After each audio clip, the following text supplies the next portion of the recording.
여러분 반갑습니다. 이번 영상은 임신 준비 중인 여자 5명 중 1명이 난임이라는 거 가지고 한번 이야기해 보시죠. 현정열 일상태평원 교수팀에서 연구한 겁니다. 20에서 45살 여자 2274명을 대상으로 해서 분석을 했는데 지금 표본수가 많기 때문에 좀 신뢰할 수 있는 자료라고 볼 수 있겠죠. 그런데 이 케이스는 임신을 준비하고 있는 사람만 대상으로 해서 연구한 거예요. 그러니까 임신을 준비하고 있지 않거나 아예 포기한 케이스들 있죠. 이 경우는 빠져 있다. 이제 그렇게 보면 될 것 같은데 이번 연구에서 인상적인 게 뭐냐고 하면 난임 원인별 위험도가 나옵니다. 이게 정말 저는 인상적이었는데 자, 인공유산 같은 경우는 낙태 경험이 없는 사람과 있는 사람이 무려 4.1배나 위험도가 낮습니다. 그 다음에 체질량 지수 23 이상 1.56배 그리고 35세 이상 의외로 좀 작게 나왔어요. 제가 생각한 것보다 1.08배밖에 안 나왔습니다. 혹식증 1.24 불면증 1.15입니다. 그러니까 지금 노산이 난임의 원인이 되긴 하는데 낙태에 비하면 그냥 애교 수준이다. 그만큼 낙태가 난임의 큰 원인인 거예요. 대한민국이 참 지금 난임 부부들이 많습니다. 물론 이게 남자가 원인인 경우도 많아요. 그런데 하여튼 이 중에 가장 큰 원인이 낙태였다는 거는 정말 불편한 진실인 것 같다. 그리고 아마 이 진실에 대해서 모르고 있는 남자들도 많을 것 같다라는 그런 생각이 들고 그리고 지금 이 위험도 같은 경우는 곱하기가 됩니다. 예를 들어서 낙태 경험이 있고 체질량 지수가 높은 뚱뚱하고 나이가 많고 이렇게 되면 이거 다 곱해야 되거든요. 이거 다 곱하면 위험도는 더 올라간다. 그렇게 보면 될 것 같아요. 그리고 기사 내용 일부를 보겠습니다. 유산 경험이 있는 여성일수록 난임 위험도가 높은 것은 유산으로 인해 자궁 내막이 손상을 입어 얇아지기 때문인 것으로 분석된다. 즉 낙태를 할 때 끌어낸대요. 끌어내다 보면 자궁에 상처를 입는데요. 그게 바로 난임의 위험이 되는 거죠. 자, 그리고 우리나라 같은 경우는 아시겠지만은 태아 4명 중 1명만 태어납니다. 정말 부끄러운 나라죠.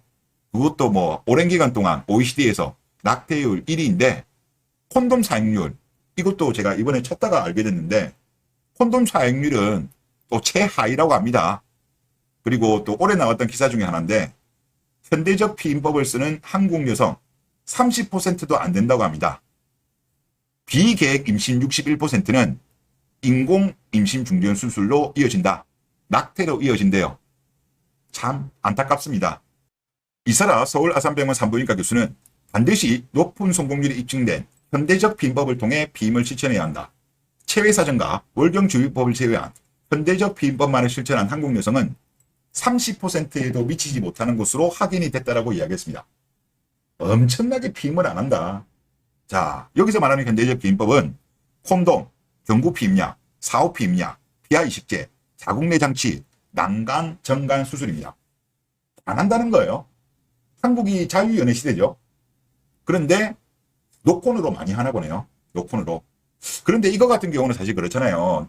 보통 이제 남자들은 노콘을 원하죠. 그런데 여자가 오빠 콘돔 안 끼면 나 안 해. 하면 남자는 결국 낍니다. 물론 만약에 노콘으로 했다고 하더라도 나중에 사후 피임약 있잖아요. 이걸로라도 하면 되는데 안 하는 사람이 많은가 봅니다. 하는 사람이 30%에도 못 미친다고 하잖아요. 이러니까 대한민국이 당연히 원치 않는 임신이 많고 그리고 당연히 지금 뭐 낙태 관련해서도 지금 헌법 불합치 결정이 났죠. 그러다 보니까 낙태율이 OECD 1위를 오랜 기간 동안 유지하고 있는 거잖아요. 그리고 당연히 이게 난임으로 이어지죠. 저는 난임이 1등인 건 알고는 있었습니다만은 4.1배나 되는지 몰랐어요. 아까도 보셨지만 다른 원인에 비하면 압도적으로 낙태가 가장 큰 난임의 원인이에요. 지금 대한민국에 난임 부부들이 많잖아요. 남자가 문제인 경우도 있지만 참으로 불편한 진실이다. 그런 생각이 들었고 그리고 대한민국 전체적으로 보더라도 지금 보통 이제 남자도 그렇고 여자도 그렇고 30 넘어서 만나가지고 연애하고 결혼을 많이 하잖아요. 그런데 참으로 안타까운 게 뭐냐면 남자 입장에서는 여자가 20대에 어떠한 삶을 살았는지를 몰라요. 낙태 경험이 있는지도 모르죠. 그러니까 상황이 이렇다 보니까 남자들 같은 경우는 결혼하는 이유 중에 가장 큰 이유가 이세 아닙니까? 그런데 막상 이제 결혼하고 아이가 생기지 않아가지고 비자발적 팅크로 가는 부부도 상당히 많습니다. 참 안타깝고 또 이런 난임 때문에 대한민국이 전 세계에서 가장 낮은 출산율을 보이는 거고 그리고 또 안타까운 게 뭐냐. 이만큼 낙태가 위험한데 이거에 대해서 뭐 대한민국 정부라든가 뭐 공교육이라든가 언론이라든가 이런 데서 좀 알려야 돼요. 이런 거를 이자들이 잘 모르더라고. 또 요초 집단에서는 이런 불편한 진실이 공유가 안 돼요. 이런 게 공유가 안 되니까 그냥 낙태를 그냥 밥 먹듯이 하는 애들도 꽤 많더라고요. 이러면 안 된다. 그런 생각이 듭니다. 네, 이번 영상 여기서 마치겠습니다. 감사합니다.